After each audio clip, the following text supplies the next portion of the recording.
If you're a music theater performer and you are planning to move or you already have moved to New York City or any large theater market, a goal isn't going to get you there, and goals aren't going to serve you once you land. But there are three optimal areas of focus that will give you agency, traction, and satisfaction, and help you build your career inside a wholehearted life faster than all the vision boards in the world.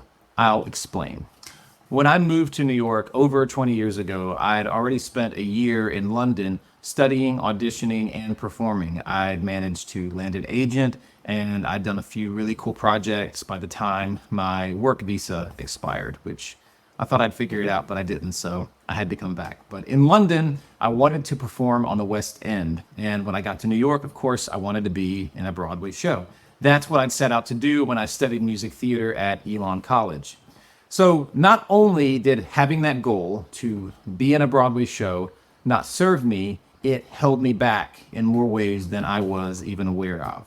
In fact, when the call came with a Broadway offer finally, and ironically, after I'd left New York, I ended up turning it down. More on that later. So, what if I told you these goals you've been setting, smart as they may be, smart goals, specific, measurable, achievable, relevant, and time-bound, are not only slowing you down, they're frustrating you and making you anxious and distracting you from what will move you forward faster with more joy, peace, fire, and fun. So, why am I crapping on goals? I'm not really. You have an intention to be a working music theater performer. Yes, that is indeed a goal and a great thing to want. And it's a goal that depends on a lot of people, decision makers, timing, and putting your body in audition rooms doing good work for a certain amount of time. What I'm pointing out is that when you focus on the goal itself, your dream to be in a certain show or win a certain award or gain respect from a certain group of people, it takes your focus off the many things right in front of you that you actually have agency over. And if you follow the calling to be a singing storyteller, you'll find out, if you don't already know, that there is a long list of things that are out of your control. So why not notice the things that you can actually pick up and do something with and get to work? Then one day you'll look up and a connection you made because you created a thing and invited people turns into an introduction to a person you didn't know existed, who then says, I think you'd be great for this project, or, hey, would you like to meet this terrific agent? Or, hey, do you want to audition for Les Mis? All these things happened to me and in ways I could never have predicted. And they popped up because I was doing the things I had control over. Then surprises happened. So, what are the three things that are worth your precious time as a performer? And what will actually create a body of work and skill that makes you ready when opportunities do come? Because if you put your body in the place and do the thing, opportunities will come. They will. The first thing you want to prioritize is going to give you meaning, purpose, and nourishment in all parts of your life. And you'll find that when things get hard, because they will get hard, building this is going to make all the difference. When I first moved to New York, I ended up at an Episcopal church on the Upper West Side called All Angels. One of my first visits there was for an open mic talent show night. And at the end, they opened the floor to any folks who wanted to do something. So I got up and sang. And afterward, a woman who was there told me I should call her agent and work with her vocal coach. So I called both her agent and vocal coach, and I ended up signing with the agent and coaching with the coach. The funny thing is that the vocal coach opened more doors for job opportunities than the agent did, and I will talk about that in point number 2. But All Angels, and then later at St. George's Church near Gramercy, where I sang in the choir, they provided places where I got to know people who didn't know or care about theater. I could serve in the homeless shelter. I could find mentors. I could make friends who worked in finance, fashion, politics, nonprofit. It was a place where I was safe to make a lot of messy mistakes in my 20s, and folks loved me enough to tell me the truth and walk with me while I repaired things. So throughout my time in New York and later in Los Angeles, I had places and friend groups where I could contribute and honestly got pulled out of many sticky spots. I have had pay what you can rent in neighborhoods I couldn't afford. I've been bailed out with interest-free loans a few times. I've been fed delicious dinners next to cozy fireplaces surrounded by people who wanted to make the world better. I've been given coffee and hugs when parts of my life were falling apart. And I have literally been Humpty Dumpty'd back together when things really did explode. So all this happened and held me together because somehow I knew it was important to find a community and serve. I don't know how much I actually served then. I was a pretty self-obsessed person in my 20s, but I knew when I was on the subway late at night with achy feet after a long double shift, or waiting and hoping to get seen for a union call before I was union, I had a tribe in the city, tiny living rooms where I felt welcome and places where I could do something for someone else. This made all the difference in the world and managed to pull my head out of my introspective hole long enough to look around and notice other folks. When you get to New York or any place you decide to live, you need to find a group of folks in whatever form where you can help and serve. This will get you looking out to and for others, and it will remind you that there is a lot more going on than your career ambitions, and it will bring a level of sweetness to your life you can't measure. You can then pass that sweetness on anywhere you go. And you might even get a surprise agent or vocal coach. So that brings you and me to thing number 2. So the thing that helped me that I didn't even realize I was doing. So my friend Jennifer from church sent me to a frequently messy studio apartment in the East 30s where this vocal coach I told you about, Steve Lutback, lived. We sang, he took a look through my audition book, and he sent me to the corner store with a stack of scores to copy. You would Xerox your music and then leave the scores with the doorman with this like indestructible FedEx envelope. And at one coaching, Steve asked me, "Hey, do you want to audition for Les Mis?" The casting director had asked him if he knew anybody, and so he recommended me. And I got an appointment. No waiting in the outer lobby in outer darkness at Actors Equity, hoping to be let through at the end of the day to sing 8 bars. I went to the appointment, I sang okay, and I didn't hear back. But a few months later, I got a call to come in for an immediate replacement on the Phantom Tour. And I did get that job, and that's how I got my union card.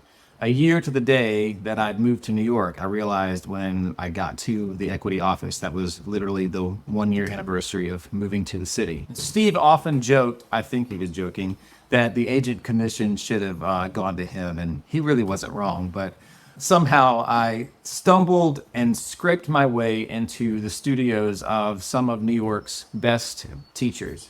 I sought out the very best training I could, and the surprise benefit of training with the best folks you can find is that when you work hard and they see you growing in skill, they're likely to recommend you for things when their director friend calls up and asks if they know anybody that can sing Gilbert and Sullivan or whatever your skill may be. So thing number 2 you need to do, seek out the best training with the best folks you can find.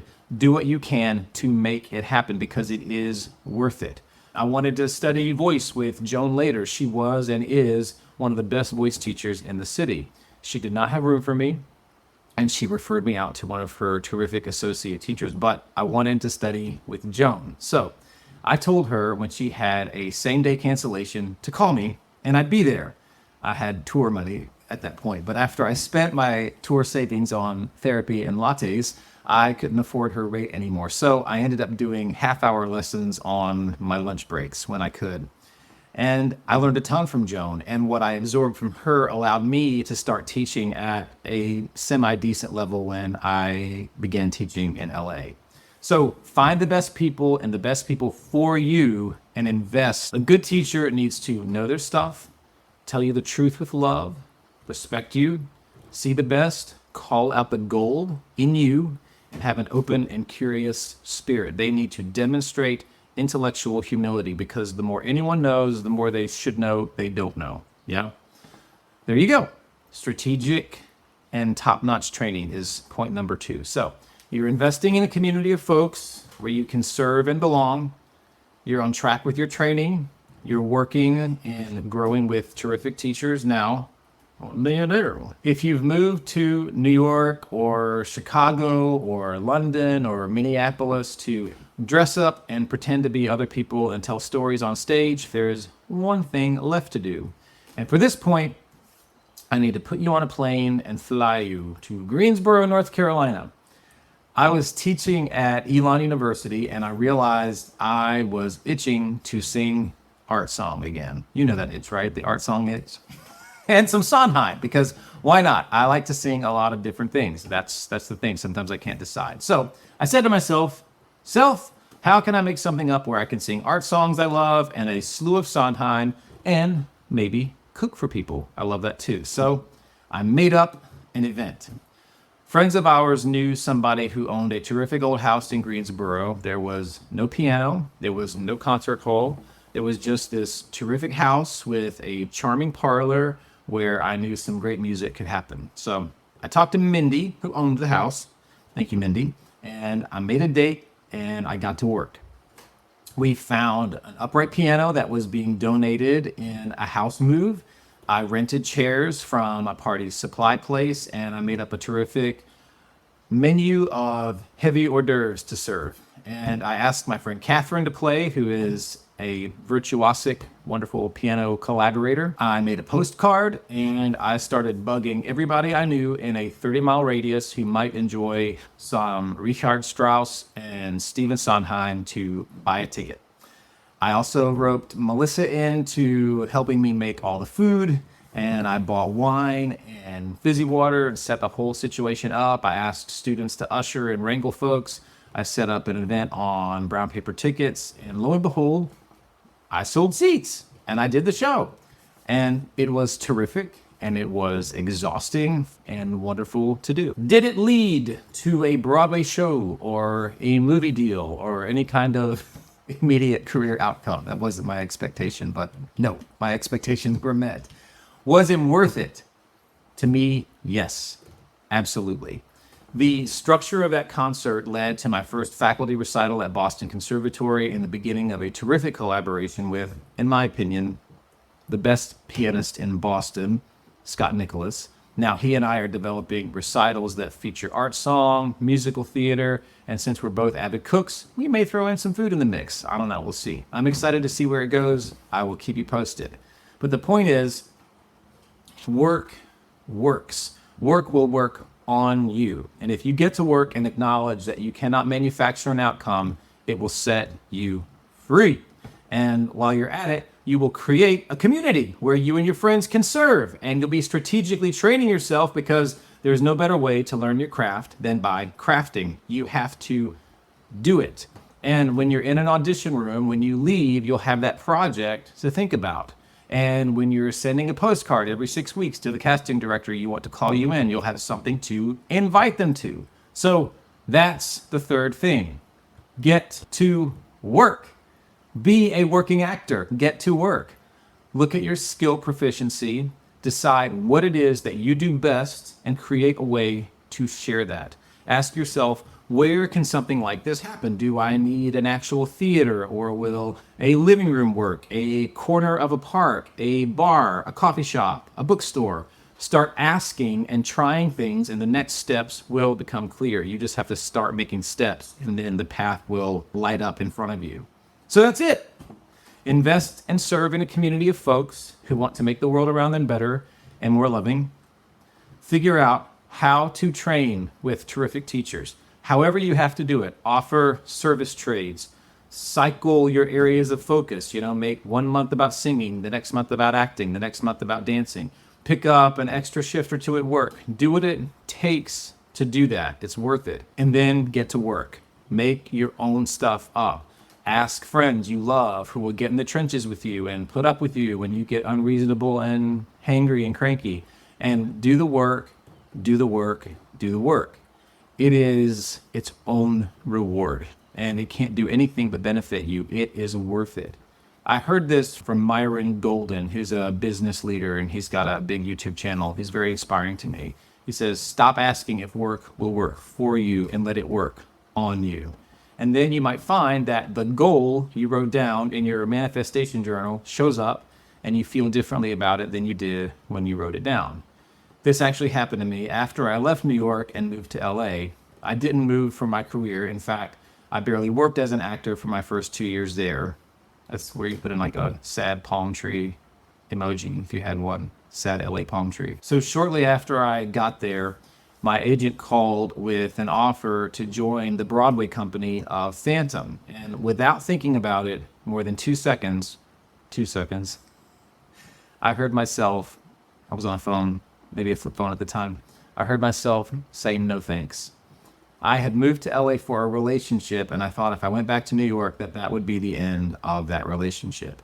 It turned out the relationship did end, and that was the part of my life I talked about earlier when loving friends had to Humpty Dumpty me back together again.